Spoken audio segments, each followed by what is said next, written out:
इंसान जो भी करता है उसे करने से पहले सोचना चाहिए कि इसका क्या परिणाम होगा। वर्तमान नहीं भविष्य में जब इसकी चर्चा होगी तो क्या कहेगा जमाना।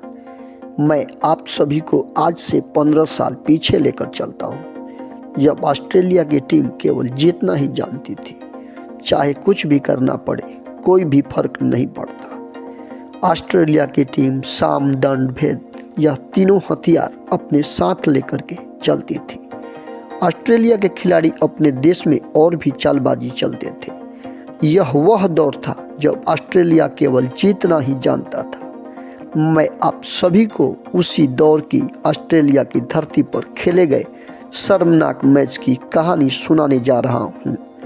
यह मैच खिलाड़ी ही नहीं, अंपायर के गलत फैसले के कारण आज भी विवादों में ही है। खिलाड़ी के लिए खेल भावना और न्याय सर्वोपरि होता है।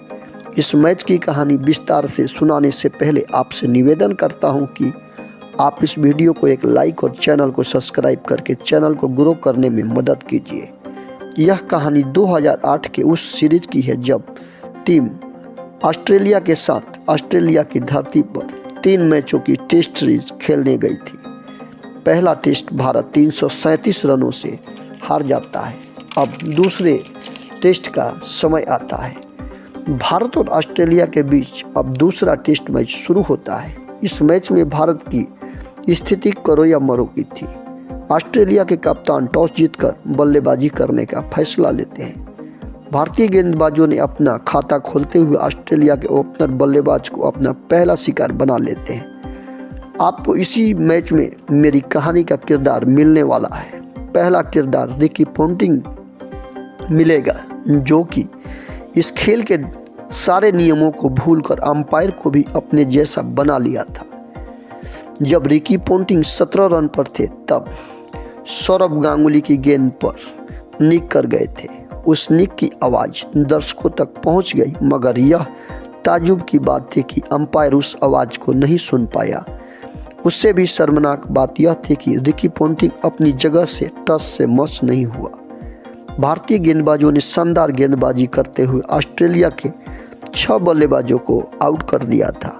हरभजन सिंह और आरपी सिंह ने इस मैच में शानदार गेंदबाजी किया था और ऑस्ट्रेलिया का स्कोर 6 विकेट पर 134 रन हो चुका था। अब आपको मेरी कहानी का दूसरा किरदार अंपायर मिलेगा, जो यहाँ से अपना शर्मनाक फैसला देता है। ईशांत शर्मा की गेंद पर साइमंस का निक सभी को सुनाई दे गया, मगर अंपायर को यह आवाज़ नहीं सुनाई पड़ी। दर्शक गालियां दे रहे थे और यही कह रहे थे कि भारतीय टीम यहाँ खेलने ही क्यों आई। साइमंस चहलकदमी करते हुए अपने कप्तान से जाकर हाथ मिलाता है, जैसे कुछ हुआ ही नहीं है। अब यह खेल खिलाड़ी नहीं, अंपायर खेल रहे थे। अनिल कुंबले अगला ओवर डालने आते हैं और 6 लगाने के प्रयास में साइमंस आगे चलाता है। तब तक विकेट कीपर स्टंपिंग कर देते हैं। अंपायर यह फैसला तीसरे अंपायर को भेजता है, मगर थर्ड अंपायर साफ साफ दिख रहा था कि पैर हवा में है, फिर भी नॉट आउट कर देता है। ऐसा लग रहा था जैसे खेल भावना का यहाँ पर कत्ल हो रहा है। अगला ओवर हरभजन सिंह ने डाला, मगर यहाँ भी आउट होने के बावजूद साइमंस को तीसरा जीवनदान अंपायर ने तोहफे में दिया। जिस मैच में ऑस्ट्रेलिया 200 रन भी नहीं बना पाती, उस मैच में साइमंस ने 162 और ऑस्ट्रेलिया का स्कोर 462 रन हो चुका था। दर्शकों को ऐसा लग रहा था जैसे आज का दिन भारतीय टीम के लिए ही नहीं था, मगर अभी जो होने वाला था वह तो कुछ भी नहीं। इसके आगे जो होना था और भी ज़्यादा शर्मनाक था। यह कहानी बड़ी हो जाएगी, इसीलिए मैंने आपको यह कहानी 2 भागों में बनाया हूँ। यदि आपका प्यार मुझे इस पर मिला, इस कहानी का दूसरा भाग आपके सामने बहुत जल्द प्रस्तुत करूँगा। जय हिंद, जय भारत।